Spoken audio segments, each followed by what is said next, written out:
Okay, so without further ado, let's jump into the hands. And I'm going to try and give a thorough going over of all these hands. I would rather everything be clear for 10 hands than try and rush through 15, is the philosophy that I'm taking for tonight. So board one is something we want to talk about. And all I'm going to do, you can see what actually happened at my table here in the lower right. I'm going to click on this options, and I'm going to export the hand to our table on the left so that we can see a bigger picture of it. Okay. And the thing that I want to talk about on this hand is 2 club openers. Of the first 4 hands, there were actually 3 2 club openers, which begs the question, a couple of questions. How do we determine whether we have a 2 club opener? And another issue that came up was, how do we deal with interference when my partner opens 2 clubs and they do something obnoxious like not pass on my right? As far as the question of when you want to open 2 clubs, we're going to break that into 2 categories of hands, balanced and unbalanced. Okay? Balanced hands, it's a pretty easy formula. If you have 22 high card points and a balanced hand, 22 or more and a balanced hand, you're going to be opening 2 clubs. It's pretty simple for balanced hands. I would encourage you to open up your definition of balanced, particularly if you have a 6 card minor and your outside shape is 3-2-2 and you have 22 high card points. It's much simpler to treat that as a balanced hand with 22 points than it is to treat it as a strong hand with clubs or with diamonds. The auctions just get very awkward if you open 2 clubs and then rebid 3 clubs or 3 diamonds. I would encourage you to put those 6-3-2-2 hands into your no trump ladder. Okay, so that's balanced hands. 22 or more opens 2 clubs. What we have here after a pass is a 2 club opener. Okay. In a couple of hands, we're going to get to an unbalanced hand that's going to consider opening 2 clubs. So what happened on this hand was my partner actually overcalled 2 hearts with the south hand. And what you need to have as West here is a way to distinguish a nebulous game forcing hand from a hand that is just dead broke. Okay, the type of hand that you would say is a second negative or a bust hand. Here West clearly does not have a bust. West has 7 points in a balanced hand, and his partner is promised a 2 club opener. So West definitely wants to send the message, hey, there's nothing outstanding about my hand as far as distribution, but I definitely have enough that we need to be bidding a game. And a common expert agreement for this situation is to use pass to tell partner, hey, we're going to game. I've got some stuff over here. We're not letting this bidding die below 3 no trump. Okay. So what if West didn't have anything? What if West had the same shape without the king of spades and the ace of clubs? Okay, or maybe they just had a jack in their hand, something very bad. You would actually use double here to warn partner, I don't have anything. Don't count on me for anything. The same type of hand that you would treat as a bust if the opponents had stayed out of the auction. So West passes. East is going to rebid 2 no trump. West is going to search for a spade fit by bidding Stamen. I was sitting north here and I actually doubled at this point. It's a double of an artificial bid that asks for the lead. Normally I wouldn't do that on such a bad suit as Queen Jack 10 fourth. But here I've got 7 points and my partner bid. So I can kind of, and the opponents are in a game forcing auction. So I can kind of predict the opponents probably have at least 25 points, which means my partner has about a maximum of 8. And one of the things I want to talk him out of doing here is leading away from a heart holding like King Jack 10 6 4 2. Okay, I know that a club lead is probably safe. The downside of this is, so I'm going to go ahead and double, and this says partner please lead clubs unless you've got your own great idea. The downside of this is if you are playing against an excellent pair that knows how to potentially just play 3 clubs doubled in this situation, they might just, the auction might just go pass, pass, pass. And if you don't have 5 tricks of defense, well, you're getting a 0 here. Okay, so just to be honest about the downside. And East bid 3 no trump here. She has hearts double stopped. She doesn't have spades. I think they were playing puppet. So 3 diamonds would have shown a 4-card suit and 3 spades would have shown a 5-card suit. Let me give you a quick tutorial on how to do the self-alerting on BBO. She thought her 3 no bid was alertable. So the idea is you click alert, right? It turns red, and you type a brief explanation into here. So no 4 or 5-card major, and you now make the bid. And you'll see that it comes up with a little box around it. The opponents can scroll over that and read what the explanation was. The advantage of this is their partner hasn't heard the alert, and their partner can't see the box there that would cue him into something having been alerted. Okay. And really that's all there is to board 1. Just what does it require to open 2 clubs, and what should you do if they interfere on your right? Okay. Moving on to hand 2. I have a question. Yes. Review how to make the box go away. Review how to make the box go away. This is one that I've actually had problems with. I'll click it and then people start answering the question. Anyway, I think you just get in here into the beige area that's not explain, and you click. Because if you hit in that blue explain area, the opponents are going to get these obnoxious queries about, can you please, answer this question? They're going to be like, I already typed in what it is. Why are you asking again? Okay, so that's how you do it. Hand number 2, I had a specific question about how to defend hand number 2, and I thought there were some good points. So on hand 2, and we're just going in here and throwing the hand to the left side.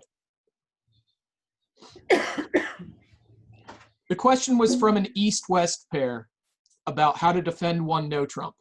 And I'm going to walk through the auction that they had to 1 no trump. Should learn this. West overcalled a diamond. That's totally normal.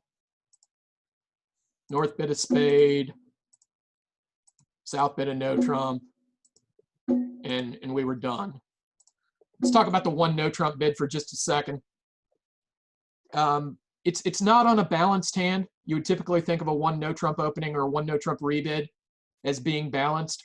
Sometimes when you get into competition, you're going to have to be a little bit more flexible than that, because really, what else is South going to bid? Like, they have a minimum. They don't have 4-card spade support. They have 1.5 diamond stoppers, and they have something that's sort of balanced. So keep in mind that in auctions like this, sometimes you're going to be constrained to bidding 1 no trump on something less than ideal, something that maybe in a non-competitive auction you wouldn't have rebid 1 no with. Okay. Got a question. Yeah, got a question. At one table, because of the reverse problem, this South hand opened 1 diamond. Yeah. Can you talk about that? Yeah. Okay. So that's an excellent point. I almost brought it up. I'm okay with opening the South hand 1 diamond when you've got this shape. To solve the problem, like let's say the opponents didn't overcall a diamond. You open a club and partner bid a spade. Well, now we've got some bad alternatives, right? And the alternative I guess I would have chosen had I gone this route is to rebid clubs, because I don't want to sell the idea that I've got a balanced hand. But when I rebid 2 clubs, like on King 7 4 3 deuce, that just that's gross. Okay, so the way you solve this problem is you actually open a diamond with the South hand and you rebid 2 clubs. And partners should be aware that it's possible that you have 4 diamonds and 5 clubs when you bid this way. And that's just kind of the whitest of lies. Does that get it? Mm-hmm. Okay, so let's go with this auction that the person who asked the question talked about defending 1 no trump.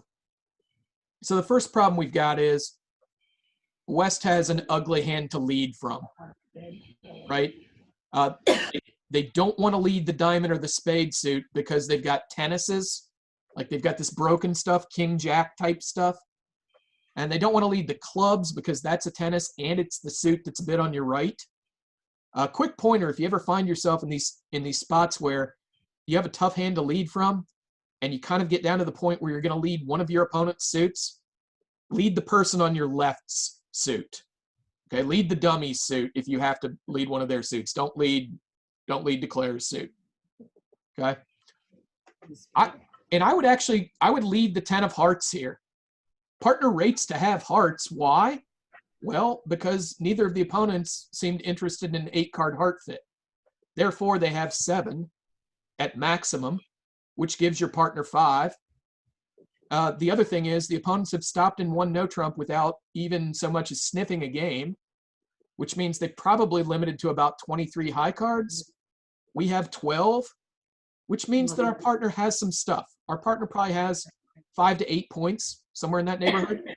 And some important things they didn't do, well, namely, they didn't raise to 2 diamonds. So if I'm estimating that their hand is worth 5 to 8 points and they didn't raise diamonds, I don't like my odds of leading a diamond and getting much help from partner. In fact, the person on my right was pretty happy to pick off the no trump. So I'm going to try and stay away from that. Let's go more global for just a second.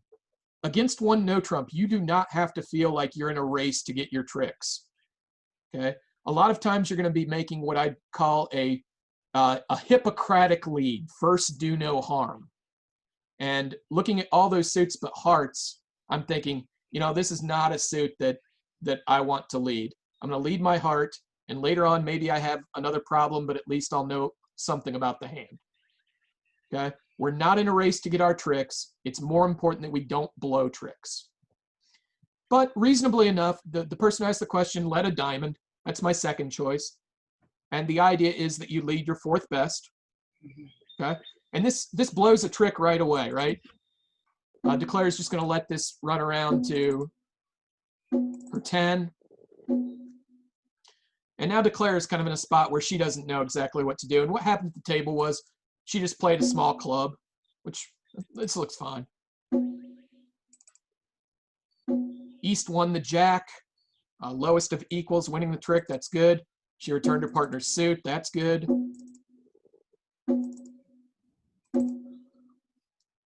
And now the defense made an error. I couldn't really tell if it was a misclick or an honest error. She played another club to the king. And what actually happened at the table was that West played the 10, okay, which is an error. You should win the ace here and try to find your safest exit. Now's probably a good time to show you one of the very cool tools that we have on BBO, which is the double dummy analyzer. So if you go to this options thing, the ladder looking thing in the upper left with 3 bars, one of your options is going to be show double dummy. And at the point where we've paused it, you will notice that the 2 legal plays, the ace of clubs and the 10 of clubs, both have a number by them. The ace of clubs has a red 1, which means if you play the ace of clubs and everyone continues optimally from this point, the result of the contract is going to be down 1. North-south is going to take 6 tricks. You'll also notice that by the 10 of clubs, there's a green 1, which means the contract will make and make with an over trick. Okay, and if the contract would exactly make, it's going to have an equal sign, but red means the contract's going down, green means the contract's making. Okay, and if we win the ace of clubs here, you'll notice that it moves on to the next trick. Okay, so the king of diamonds, all the spades lead to down 1. The 10 of hearts and the 10 of clubs lead to exactly making. The jack 9 of diamonds lead to making an over trick. And you can do this at any point in the hand. You can do it. Opening lead is a time I like to do it. I like to do it after I feel like I've mangled a declare play problem to see exactly where it was that I started dumping all the tricks. All right. If I were faced with this actual problem, I would have probably gotten out the 10 of hearts at this point. And the whole idea of the defense is you just want to get out of your way every single opportunity. Just don't give away tricks. We don't have to rush to get ours. What actually happened was when West came in with the ace of clubs later on in the defense, they felt they cashed the king of diamonds, which allows the queen to score. And it's a theme of not realizing that you defend the hand passively instead of actively. Okay, were there other questions in chat about that? Mhm. Okay, so I hope that answered the question. Key points: try and estimate what your partner's got. Here it was pretty diagnosable that partner didn't have 3 diamonds. And against 1 no trump, the idea very often is just get out of your own way as often as you can. Put them on lead when you've got dangerous stuff to lead from. All right, we're going to move on to hand 3.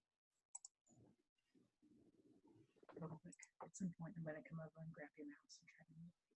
Okay. I don't want you to have to do it when I feel like you're talking for a moment. Okay. So we're going to move this to the left side. I want to talk about quantitative 4 no trump on this hand, and also a little bit about 2 club openers again. So it's pretty normal that the first 3 people would pass here. And East has a hand that there's a couple of questions. First of all, is it worth a 2 club opener? And second of all, do we want to treat it as a balanced hand or an unbalanced hand?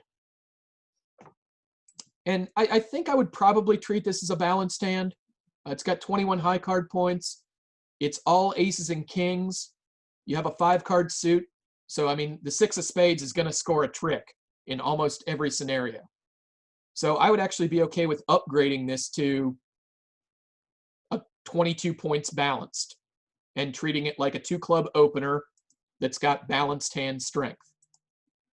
And I was lucky enough to be playing this hand against John Rice, who's one of the very finest players at our club. Again, another benefit of having all the deals archived on BBO for us like this is that you can look and see what John Rice did, what Alex did, you know, what Randy Joyce did. Pick a strong player. If they were playing in that field, you can click through the results and see what they did at decision points that you were unsure about. So we happen to be playing the hand against John Rice, and he chose to treat it as a 2 club opener, 22 points balanced.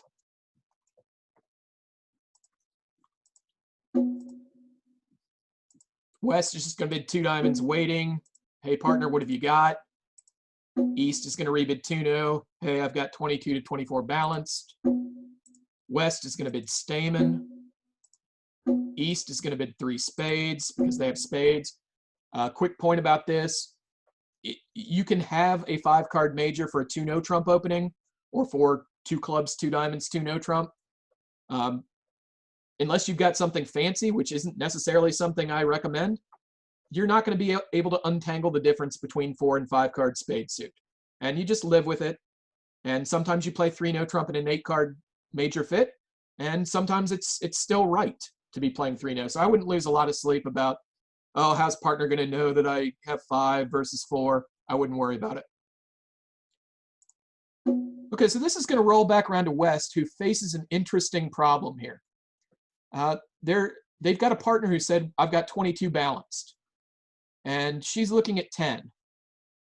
Okay, and keeping in mind that the 2 club opener isn't exactly 22. It could be as many as like 24 here. You know, maybe a bad 24. So West has the problem of, hey, I want to make some sort of slam invite. Like, I wish in English I could tell my partner, please bid 6 no trump if you have any extra values. And let's stay lower if you don't. And the right answer to this is something called quantitative 4 no trump. Okay, so West is going to bid 4 no trump. The English equivalent of this bid is, partner, please bid 6 no trump with extra values. Please pass with a bare minimum. The next question should be, well, Lance, how do you know that that's not Blackwood? Okay. And kind of the fancy answer is that most experts would bid 4 hearts here to confirm that spades are trump and that we have a slam going hand. That's what you would do if you did have spades. The actual hand is the problem, where you wanted to check on hearts, didn't find a heart fit, but you still want to invite slam. That's what we're accomplishing with this 4 no trump bid. So this is in the family of quantitative 4 no trump bids. It's similar to an auction where your partner opens a no trump and you have 16 points and no interest in a major. And the auction goes 1 no, 4 no. And it's not Blackwood, it's just an invite to 6 no trump. Okay, here we had the additional problem of we need to untangle if there's a heart fit, and then we also need to issue a slam invite. That's all I got on that one. Well, let's go on to 4, which amazingly enough is another 2 club opener.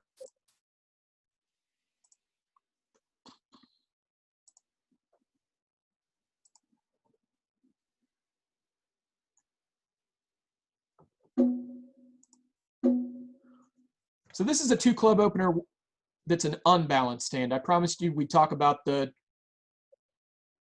thresholds for opening 2 clubs when you have an unbalanced hand, which is a little more of an art form than when you have a balanced hand. When you have a balanced hand, you just add up the high card points and it's simple. I didn't see this question until just now. But Okay, we're going back for a question here. Someone asked why 4 hearts for the previous hand to show. Okay, so let's rewind to the previous hand for a second. The question is, why would 4 hearts show agree spades and show slam interest? We'll tackle these one at a time. It shows, if I can get you to buy the argument that it shows spade support, it's got to be a slam try. Because if you didn't have slam interest, you would just sign off in 4 spades. Okay, so the other part of the question is, how do we know that it shows spades? Well, it's kind of a funny bid, right? 4 hearts can't be hearts without spades, right? If you were suggesting hearts as a trump suit when you know that your partner doesn't have as many as 4, that would mean that you have 5 hearts. And if you had 5 hearts, you would have transferred over 2 no trump. So 4 hearts is kind of an impossible bid here. Like it can't be that you're actually trying to play hearts. Therefore, the best use to put that bid to is I'm agreeing spades is trump and I'm not ready to give up on slam.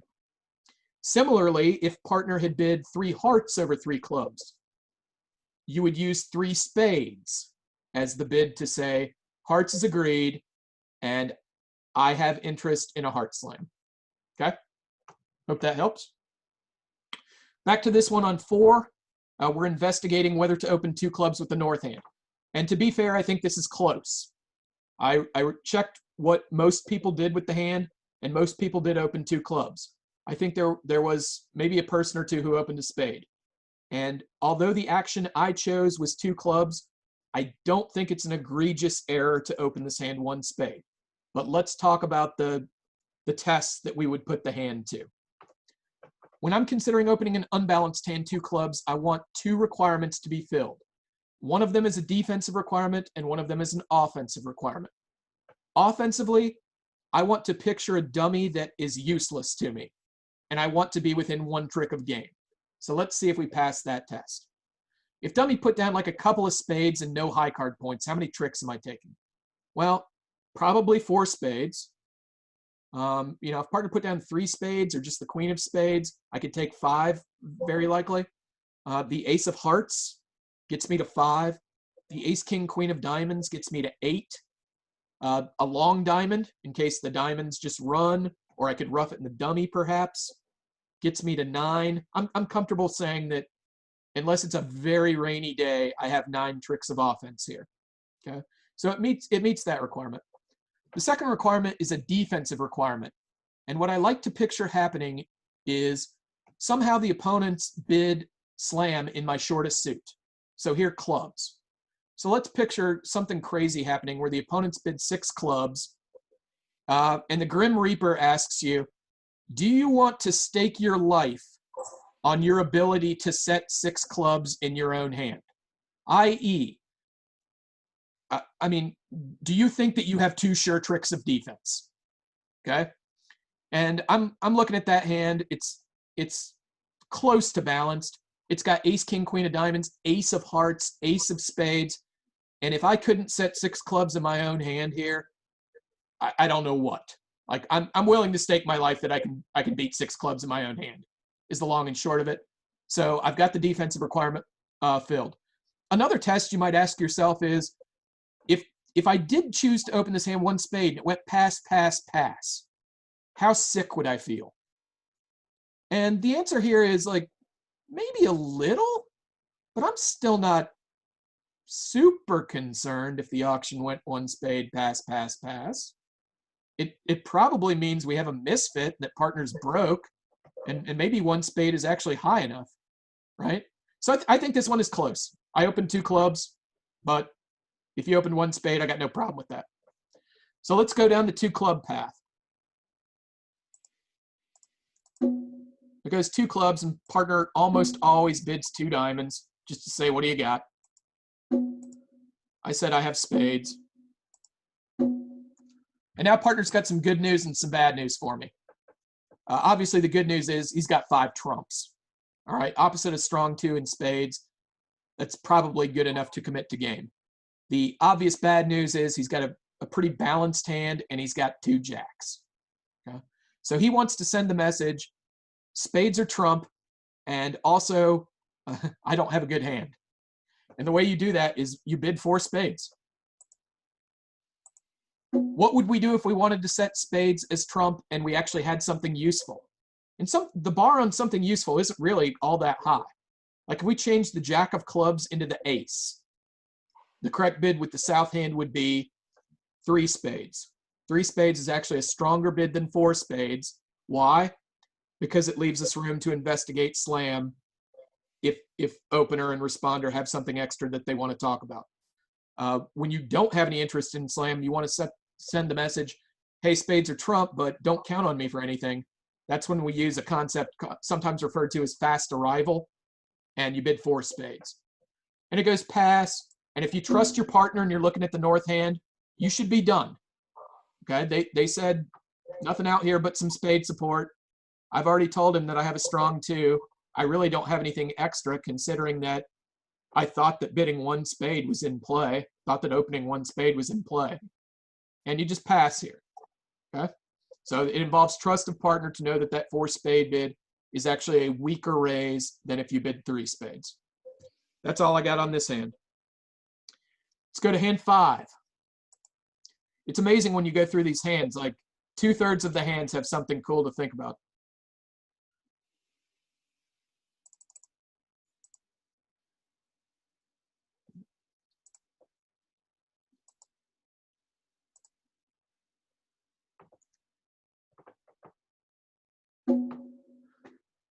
Okay, so a couple points on this hand.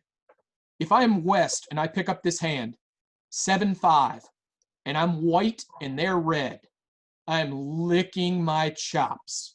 We're about to be doing some serious bidding. Okay, we got the vulnerability in our favor and we've got the shape in our favor. So I'll show you what actually happened at our table. Actually, here's another point. I'm going to open that north hand 1 heart 7 days a week. It's 11 points. It's got a little bit of shape. It's got 2 aces. It's got a good 5-card suit. Like, for instance, I'm much more willing to open this hand 1 heart than I would be if you changed the queen of hearts to a minor card and you changed the jack of hearts to, like, give me ace of spades, ace 5th of hearts, queen 4th of clubs, jack 3rd of diamonds. That's a hand that maybe I don't open. But when you've got the queen jack in your heart suit, I didn't even think twice about opening this hand. And more globally, I would encourage you to, especially when you have the opportunity to open the bidding, be aggressive about opening. Find a reason to open.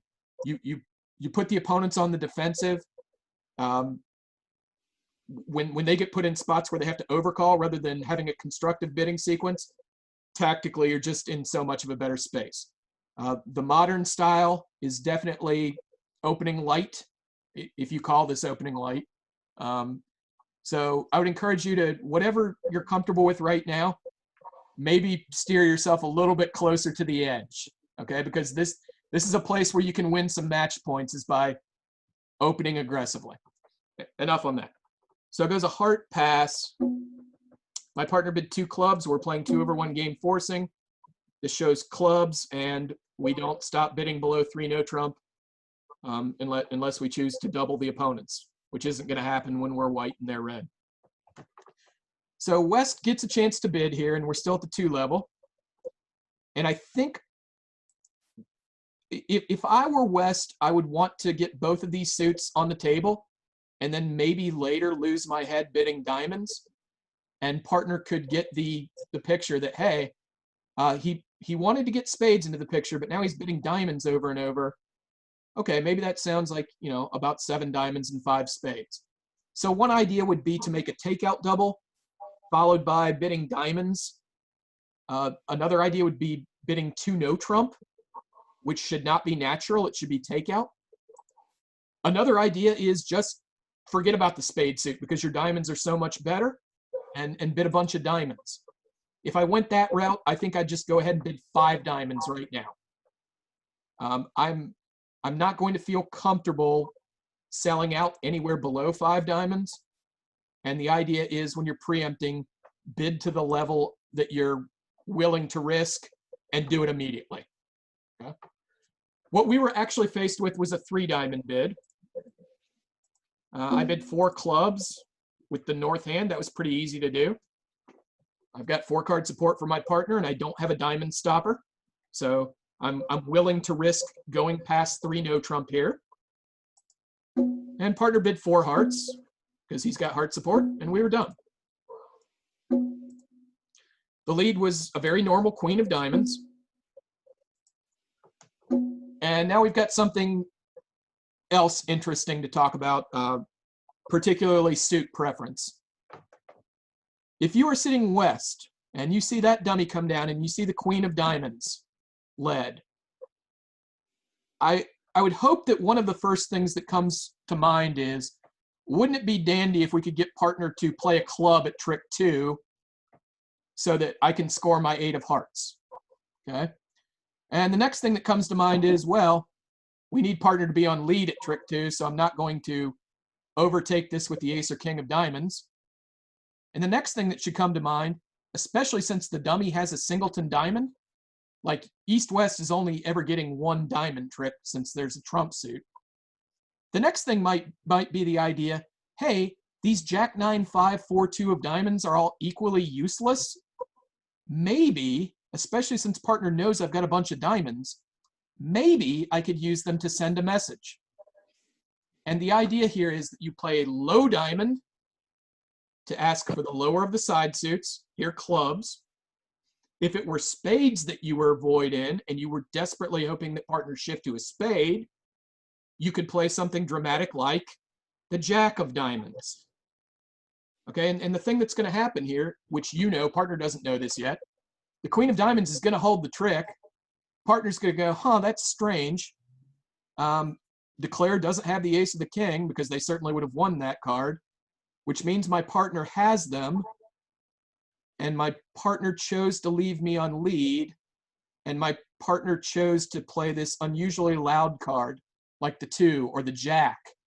There must be a reason, or at least I'm going to defend on the assumption that there's a reason. So when he sees this 2 of diamonds, he should look at that dummy, consider the situation, and go, aha, it's a club that my partner wants.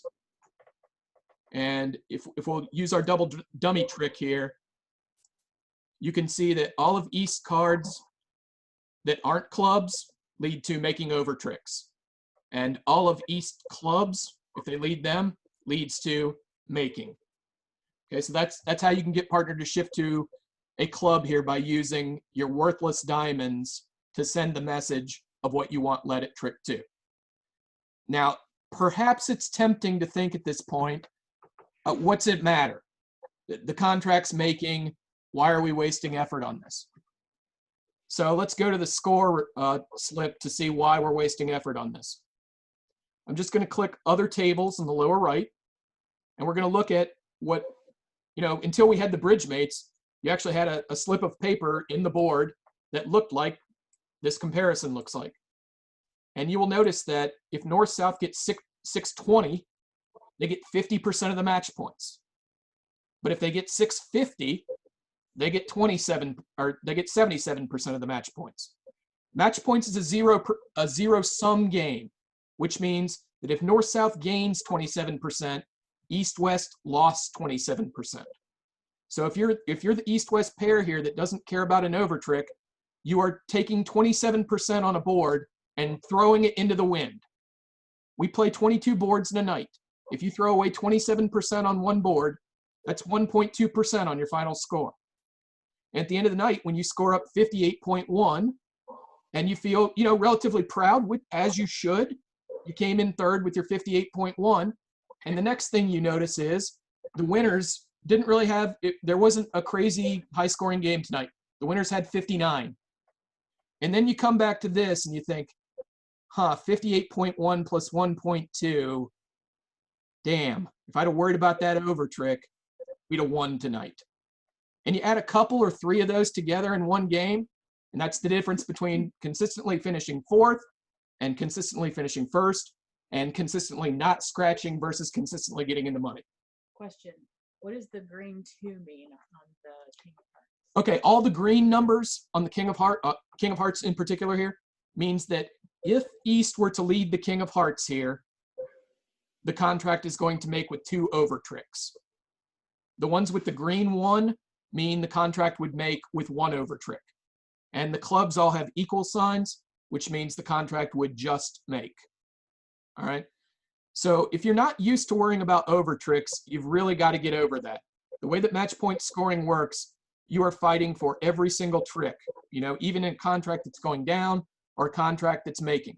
Match points is way more stressful and requires way more concentration than rubber bridge or Swiss teams or knockouts, because sometimes in those forms of scoring, once you've got a contract made or beaten, you can kind of take a little bit of a nap and the punishment isn't too severe if it's just an over trick, right? But match points, it's like you've just got to be constantly vigilant about making sure you don't chuck any tricks. All right, let's move on to hand 6. Oop, not hand 21.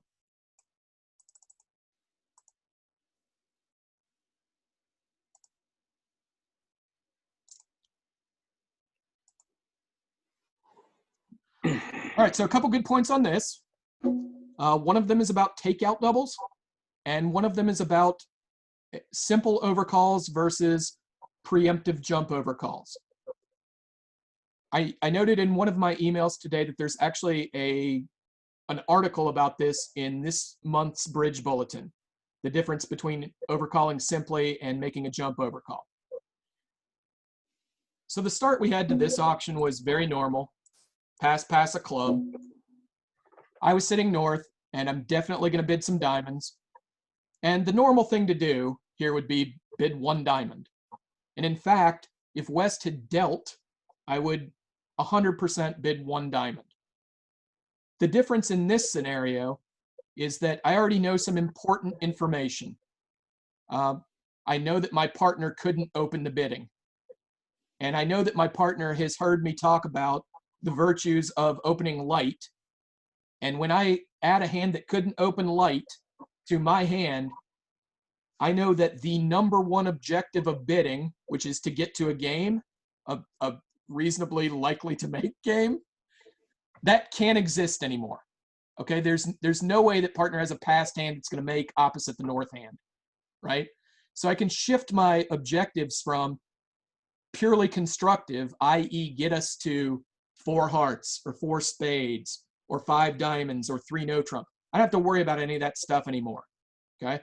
So you can actually bid 2 diamonds with a hand like this once your partner's a passed hand, because you're eating up space for the opponents, you're white and they're red, and you don't have a care in the world that this is going to mess up your constructive bidding. Partner logically cannot have the hand that produces a game anymore. All right? The other way to think about it, I guess, would be if you just bid 1 diamond and it went like a heart pass a no trump or heart pass a spade, wouldn't you kind of still feel like bidding diamonds again since you're white on red and since you got such a good suit? If you can predict that that's the way you're going to feel, it's probably right to just go ahead and do it the first time. So 2 diamonds here does produce a problem for East. East could double.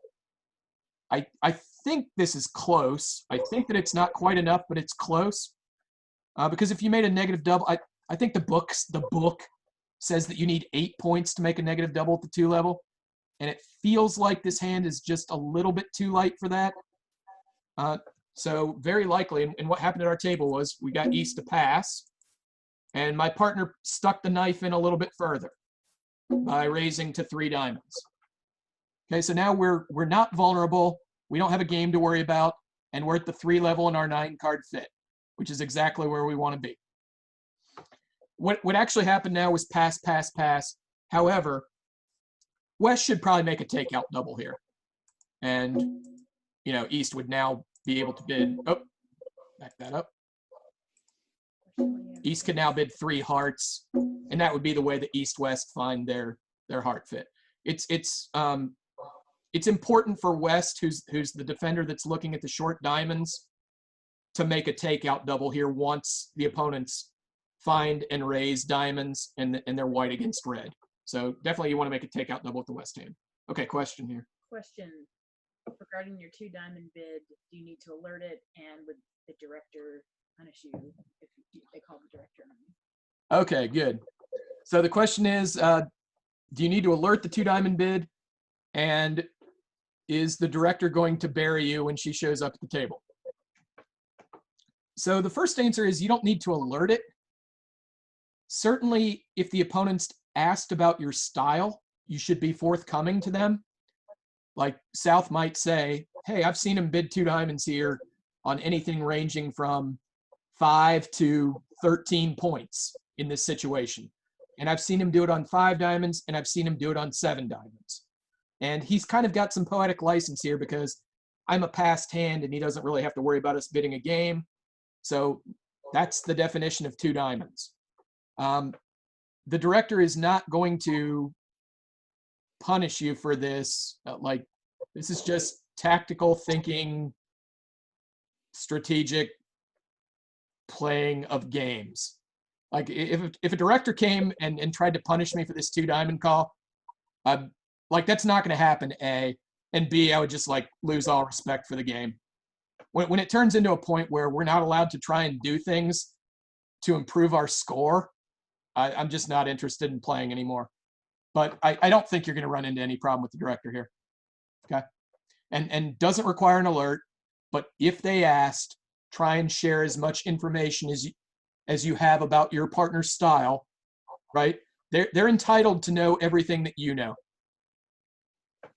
Like, right down to if they said something ridiculous like, when was the last time you saw him do this? You would need to say, like, last Thursday. I think I've got another question. No? Why did East not overcall 2 hearts? Oh, good. Yeah, thanks for hitting that. Why did East not bid 2 hearts? So this is a Woolworths situation. Woolworths was a 5 and dime store, meaning you could buy things for 5 cents and 10 cents. That Woolworths saying is 5 and dime is something that applies to East's options for bidding here. If East names a new suit at the 2 level, i.e. 2 hearts or 2 spades, they need to pass 2 litmus tests. One is the 5 part. That means 5 cards in the suit. So they could certainly bid 2 hearts on the 5 merits. The dime part is you need to have 10 points. And when I say points, I'm basically saying high card points. So East cannot bid 2 hearts here. They would be overselling their hand by quite a bit. The other reasonable option besides pass is to make a negative double. It's in the family of takeout doubles. It shows the other 2 suits with an emphasis on unbid majors. So here, if East chose to, they could make a light negative double that showed both hearts and spades. But one thing you cannot do is bid 2 hearts. You don't have enough hand for it. Is there anything else? Someone asked an unrelated question about that there are 2 ways, or wanted to point out there's 2 ways to ask the opponents about their bids. You can click on it, or you can use the button to message the opponent.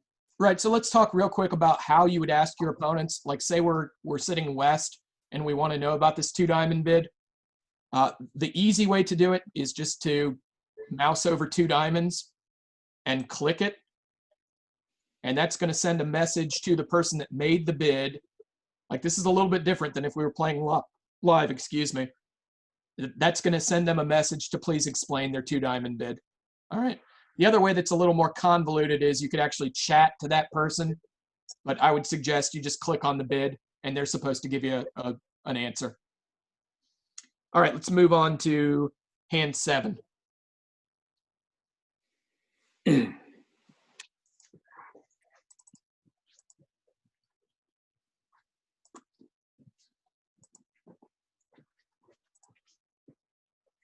Okay, let's talk about preempts for a second.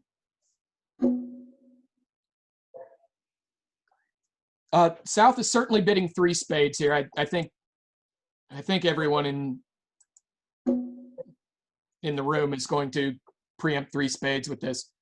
But let's talk about why we're preempting for a second instead of just, it's a 7-card suit, I open 3. The reason you preempt is because you think that you have a high offense to defense ratio. Like, think about what's true when we have a high offense to defense ratio. First of all, we're not scared about playing 3 spades, because if the auction went, 3 spades, pass, pass, double, pass, pass, pass, and you were forced to play 3 spades and the dummy came down with nothing, it's basically your God-given right to take 6 tricks here. Okay, they can't stop you from doing that. Even if partner puts down no spades and no high card points, you're taking 6 tricks. And the other good thing about this is you have no defense, right? Other than maybe getting a club rough, like you don't have any defense on this hand. So the ingredients for wanting to preempt, like wanting to bid a lot of our suit because we are scared that we can't provide much defense against their hypothetical contract, both of those requirements are filled here. The other good thing we have going in terms of why we would preempt here is that we're in first seat. When you're in first seat, the cool thing about preempting is if you are successfully stealing from somebody, there are 2 opponents that you would be stealing from and only 1 partner. Okay, so you're getting 2-to-1 odds on your larceny.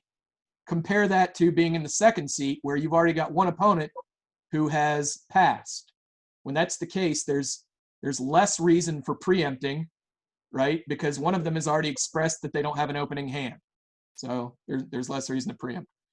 As far as preempting, like, I would just decide what you and your partner's style would be, like on a spectrum of aggressiveness, and get to a place where you're both comfortable with it. And then when you're considering opening a preempt, just kind of mentally list the pluses and minuses and decide if it's a hand worth preempting or not. Yeah. So South bids 3 spades, and this was a hand that got a lot of people in trouble. I think 4 hearts down 2 or 3 was very common here. Most hands doubled with the West hand, which I think is what I would do. And their partner's going to bid 4 clubs, and they're going to bid 4 hearts, and it's just not going to be pretty. But once again, I would urge you, if you're playing 4 hearts with these East-West cards, let's just say it went double, pass, 4 clubs, pass, 4 hearts, all pass. And we can do our little double dummy trick and see that everything's down 2 or 3 except the king of clubs, which would be a ridiculous lead. The 7 of spades is a normal lead. Picture yourself in West's shoes right now. You see that dummy and you're like, I am not making this. It's important at this point to try and take as many tricks as you can, even though you know you're going down. It's not sufficient to say this contract is going down and therefore I quit concentrating on it, because that's not how the scores work. Particularly when you can tell, like, look, when North leads the 7 of spades here, you know that South has a 3 spade bid that is going to be made at every single table around the room, right? You know the 7's a singleton, and you know that South has king, queen, jack, 10, 9, 7th, all right? So it's not like one of these John Kirby preempts, right? It's a preempt that's going to be made at every table in the room, and every declare in the room is going to be in 4 hearts, and it's going to look hopeless for every single West. That's the time where you need to tell yourself, let's try and make the best of a good situation or bad situation. And to that point, let's look at what all the tables did here as far as the scoring. If you could somehow manage to hold this to down 1, yeah, if you could somehow manage to hold 4 hearts to down 1, you get a 63.6% on the board for going down. And if you go down 2, it goes down to 18.2%. And if you go down 3, it's 0%. All right. And you can kind of catch the opponents on the flip side of this coin. Like if you retain your concentration and say they know they've got you beat and they relax a little bit, you know, maybe they make a mistake and you get to be that pair that was in 4 hearts down 1 because your opponents got too comfortable in the fact that they were beating the contract and forgot to think about, hey, you know, the score slip's probably not going to be too friendly to us for only getting plus 100. All right, other questions on that? No, but this is your 6-minute warning till the end. Okay, this is my 6-minute warning. So there's obviously still stuff to get to. Let's compare when we talk about preempting. I hope everyone sees that 6 tricks of offense and basically no tricks of defense, and that this is a hand that's more suited for a preempt than a hand that would contain, say, ace, queen, jack, 10, 7th of spades. That would actually be a hand that is less suited to preempting. I'd still preempt it, but it's got a flaw that this hand doesn't have because it's got the same 6 tricks of defense, but now it's got a trick of offense. Okay. Let us go to... I'm going to wrap myself out and show you this. With our last 5 minutes, I'm going to show you this ridiculous hand that I played or defended. So through 10 boards, my partner and I had a 70% game. One of the either benefits or curses of playing online is that after every round, you get an updated tally of what your score is. And I looked to the right, as I'm wont to do, and saw that we had about a 70.4% game going. And in my mind, like, I'm already going to see my name in the bulletin for scoring a 75% game. I'm going to get to gloat to my friends or whatever it is, but I'm feeling pretty good. And when you're feeling pretty good, usually you ought to use that opportunity to check yourself. So I'm going to give you exhibit 1 here. We're going to hand 11.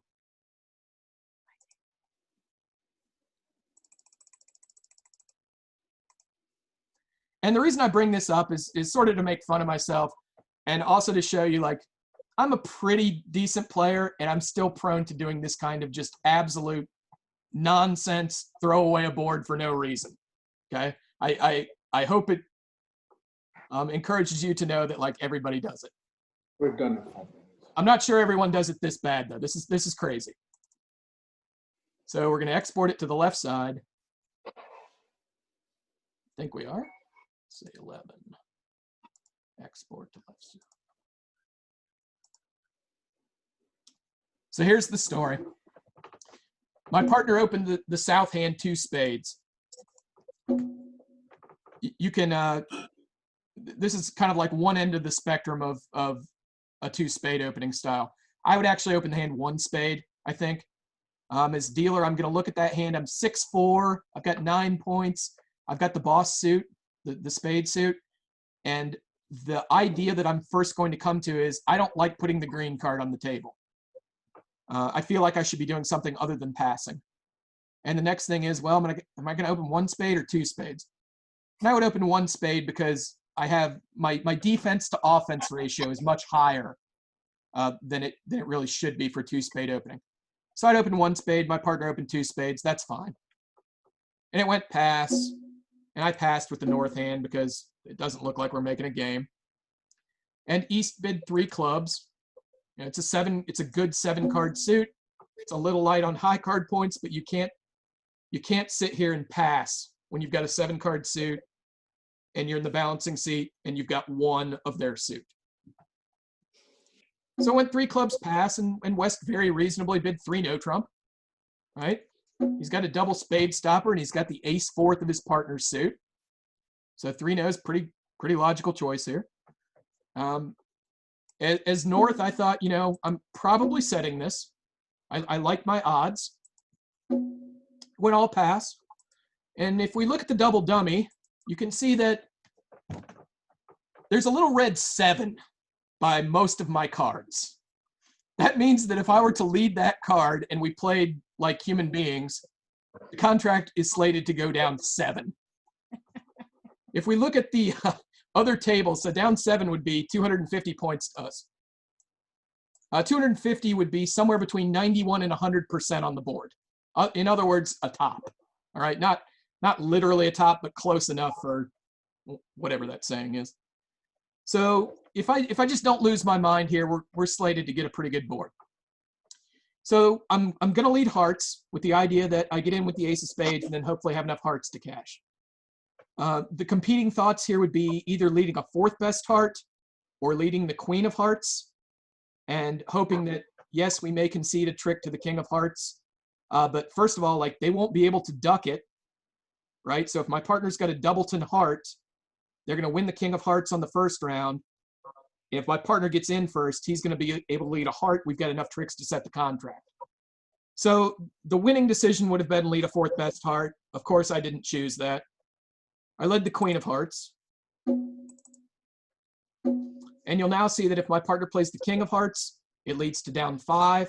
If he plays the 3 of hearts, it leads to down 7. He actually played the king of hearts, which is the correct play, 100%. For all he knows, I've got something like ace, queen, jack, 9, 5th of hearts. And he needs to play the king of hearts to unblock the suit right now. So the king of hearts is definitely the right play from his perspective. Remember, he doesn't see all 52 cards. So he plays the king of hearts, and he returned the 3. And you'll notice at this point, East-West has a heart stopper. They have the singleton 8 opposite the 10-9 third, and all we have left is the ace-jack. So I've succeeded in compressing our heart tricks at this point.